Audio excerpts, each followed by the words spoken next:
Daughter and grandchildren over in Alabama. It's a 5-hour drive, but I don't mind. Driving through the windy roads, through the mountains, it's a beautiful drive. Now, mind you, my daughter lives out in the country, out on top of a mountain in the northeast Alabama area. So once I got there and got unpacked, we decided to go outside on her balcony and light a fire in her chimney. We took blankets with us. The air was cool and crispy. The fall was rolling in. The leaves were beautiful in different colors. So as we sat there and it started to grow darker and darker, we talked and laughed and told stories. I noticed something out of the corner of my eye, though. I kind of had a creepy feeling.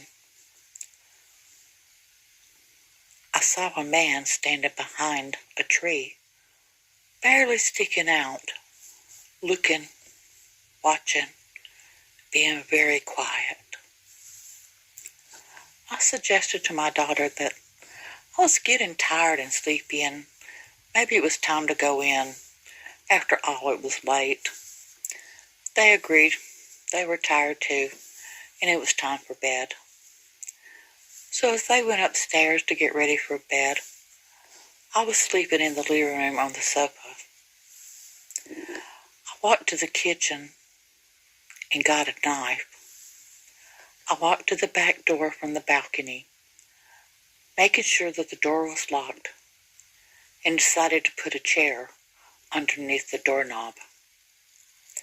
I went and lay down on the sofa, hopefully to go to sleep, and I heard footsteps about 30 minutes later coming up the balcony. I heard the footsteps crossing the balcony to the back door, and I heard the door handle wiggling, jiggling. I held the knife tight to my chest, just in case they did break in. Then it got quiet. I knew he was still standing there because I didn't hear any steps leaving. And a few minutes later, I did hear him walk across the balcony and back down the steps. Early the next morning, we got up and we were having coffee. I still had not decided to tell my daughter at this time. Her sister-in-law phoned and asked her, has she heard about a man getting arrested that night just a few miles from our house? She said no. Who was he? He was an escaped convict from the next state over. He was wanted for murder.